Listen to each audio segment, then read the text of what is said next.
నా పేరు హారిక. యెహోవా నిజమైన దేవుడు, ఆయనే జీవము గల దేవుడు, సదాకాలము ఆయనే రాజు. ఇర్మియా 10:10. నీవు వెళ్ళి దేవుని రాజ్యమును ప్రకటించమని వానితో చెప్పాను. లూకా 9:60. ఏలైనగా పాపం వలన వచ్చి జీతము మరణము. రోమీయులకు 6:23.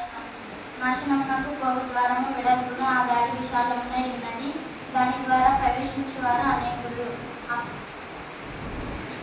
మత్తయి 11. వారు మనస్సు పొంది దేవుని తట్టు తిరిగి తగిన క్రియలు చేయవలెనని ప్రకటించుచుంటిమి. అపొస్తలుల కార్యములు 26:20. మనము నూతన జీవం పొందిన వారము నడుచుకొనినట్లు మనము బాప్తిస్మము వలన మరణంలో పాల్గొందుటకు ఆయనతో కూడా పాతిపెట్టబడితిమి.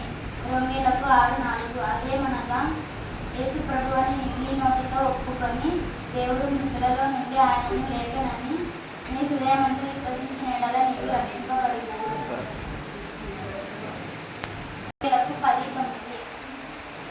పరలోకమందున్న మీ తండ్రి తన్ను అడుగు వారికి పరిశుద్ధాత్మను ఎంతో నిక్షేమముగా అనుగ్రహించెను. లూకా 11:13. అయితే ఆత్మఫలం ఏమనగా ప్రేమ, సంతోషం, సమాధానం, దీర్ఘశాంతం, దయాళుత్వం, మంచితనం, విశ్వాసం, సాత్వికం, ఆశ నిగ్రహం గలది. 5:22.